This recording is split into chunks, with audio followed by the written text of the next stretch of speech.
I need y'all to go ahead and subscribe to this channel and watch this whole video. I'm going to explain everything so you can understand what's going on. So now let's go ahead and take a look at this interview from Makedas. That Dolph would say that off the interstate, he could smell the cookies. He could smell them right off the expressway. Why is she saying expressway like that? Like, that has something to do like with somebody following him off the expressway. She might be trying to like imply that he was followed off the expressway because he always can smell the cookies on the highway, and he just takes the exit when he smells the cookies. Nah, nigga, this nigga not driving around and then just smells cookies. He's like, oh, let me pull over here. So that's some interesting stuff right there. Here's a video of her working in the shop. This lady, she worked in the back of the shop, and she was off from her stripper job that day. So keep that in mind. And the dad was outside. I don't care who you think you are, you could not trust anybody at all. And wherever that stripper works, you know Yo Gotti and them are able to go in there. And don't you think that after all these years, that one time Yo Gotti and his people gonna be in the same strip club where this girl works, and she's gonna have to say something about, oh, I'm at my people own the cookie shop or whatever. And, oh, ain't that where Dolph be? Da-da-da-da. And that's how things get going. It's a small world, you know what I mean? So this stripper and stuff, she could have ran into a lot of CMG people. And if those CMG people ever ask, what else she does, and she says anything about the cookie store, then they're going to instantly put two and two together and be like, oh, that's where Dolph be always going, man. Give me the drop on Dolph next time. Or, here goes stripper. Here's $1,000. Tell me where Dolph is. And, she feel like she rich. And all she got to do is drop an address. Or all she got to do is just say, come through, or get one of the peoples that work in there to do it. And that's about it. Or they could have even took a payment from Yo Gotti and them because of that beef that's already going on, and say, hey, you catch him there. If y'all people could do it, I don't know if it's going to be you, the owner, or just like a cashier or something, but it could easily been a setup where the people from the cookie store are the ones that's doing the shooting. Because if you think about it, they were saying that Dolph's arm hanging out the window and all the glass was broken, the glass was shooting out to the outside. That means something had to happen from the inside for the glass to go from inside to out.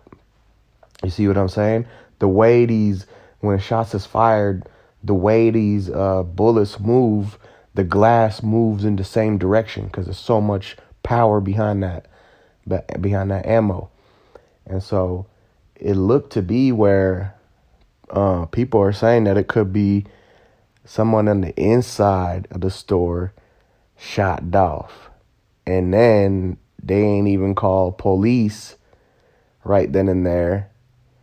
And, if everybody's ducking, because if you see in these videos, everybody working in the back, and it's only the girl on the interview that's working the cashier in this frame, where it's like one person working cashier and everybody else in the back.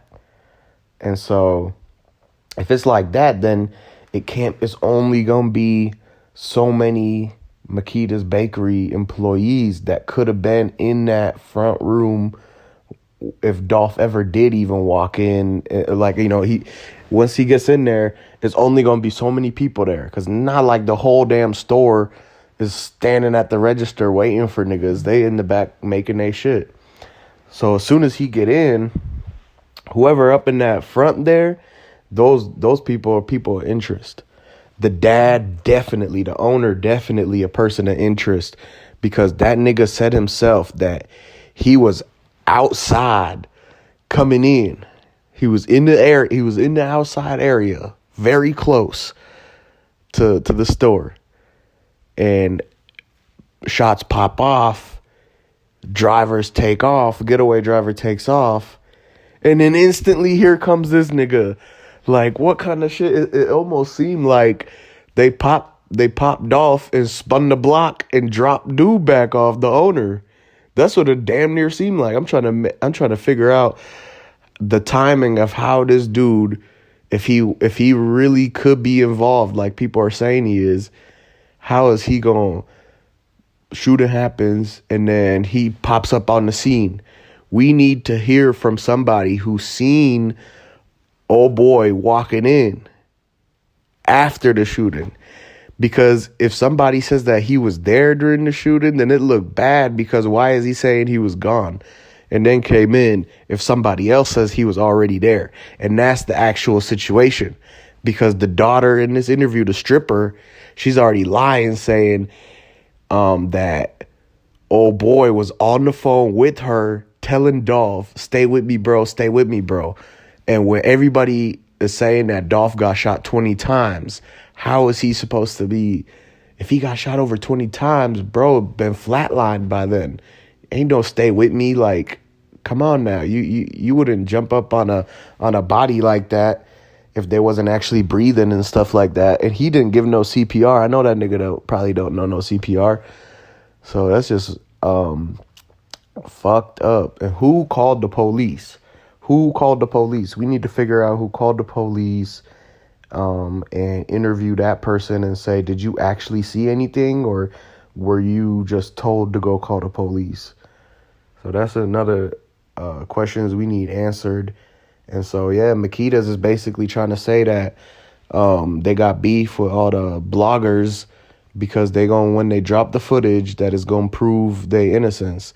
Well, drop the footage then. Why y'all taking so long? Why you ain't dropped it the first day? Why you ain't dropped it the second day? Are y'all editing the footage? Are y'all paying another company to put together the footage and give it to a news company? Are y'all going to post it yourself? Are y'all going to say anything before that? So that's a good question.